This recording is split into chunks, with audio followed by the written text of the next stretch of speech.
Two women hijack a helicopter for love to break out their husbands from a maximum security prison. But what happened next was crazier than you can imagine. August 1989, Arkansas Valley Correctional Facility in Colorado. Two inmates, Ralph and Freddie Gonzalez, became cellmates. Freddie was 21. He was not a career criminal, he had only committed minor offenses. Then one day, he robbed a convenience store at gunpoint. The cash register wouldn't open. The clerk said it was jammed. Frustrated and panicked, Freddie grabbed nothing but a sandwich and fled. He was arrested and sentenced to 4 years in prison, then sent to Arkansas Valley Correctional Facility. Young and clueless about how to survive behind bars, he was lucky. His cellmate Ralph took him under his wing. Ralph was an old-timer. In 12 years, he'd been locked up 3 times for charges including theft and forgery. He knew all the prison rules and how to stay out of trouble. He looked out for Freddie and taught him how to survive prison life. Freddie was grateful, but he had no idea Ralph was already planning an escape. And he had no idea he would be dragged into it. While in prison, Freddie met a woman named Patricia. At 41, she volunteered at the prison. She found excuses to be alone with Freddie. They fell in love and even got married while he was still serving time. Ralph also had a woman on the outside, Rebecca.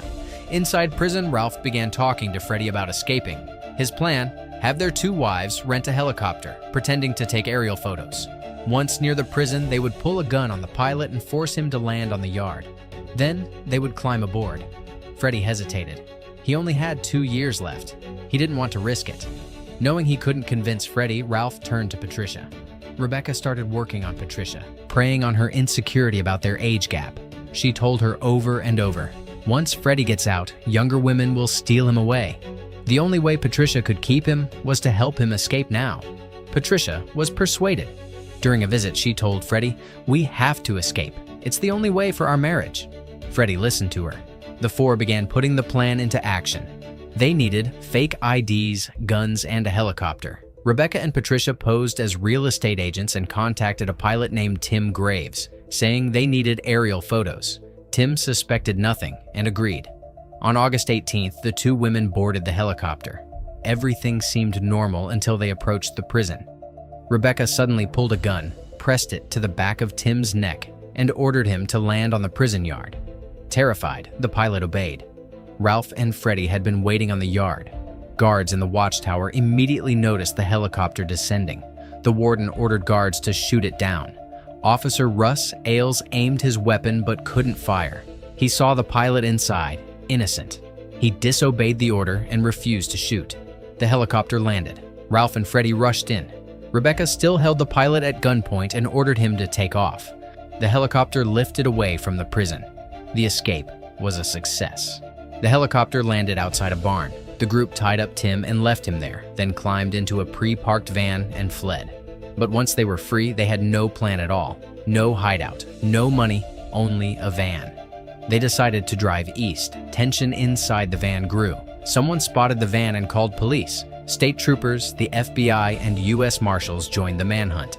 The first to spot them was the police department in Holdrege, Nebraska, a small town with only 9 officers and 3 patrol cars. An officer received the alert and warned his colleagues.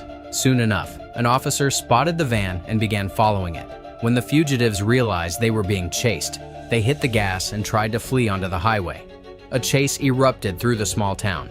The sheriff used his personal vehicle to try to block their path, but the fugitives plowed right through. Inside the van, Rebecca began shooting at the police cars behind them. The group was panicking, trapped, and running out of bullets. Ralph came up with a plan. He pretended Patricia was a hostage, held a gun to her head, made her cry, and demanded police let them pass. The van finally stopped. 3 officers surrounded it. What followed was a 9-minute gunfight on the streets of the small town. Bullets flew everywhere. When the shooting stopped, no one was killed. The only injury was Ralph. A bullet grazed his finger. All 4 were arrested. This dramatic escape, which began with a helicopter, ended just 24 hours later in a small Nebraska town. All 4 went to court. Patricia was sentenced to 23 years. Rebecca, the mastermind, got 28 years. Ralph received an additional 30 to 50 years. Freddie, the young man who only had 2 years left, bought into his cellmate and lover's plan. and ended up serving an extra 24 years. All of this start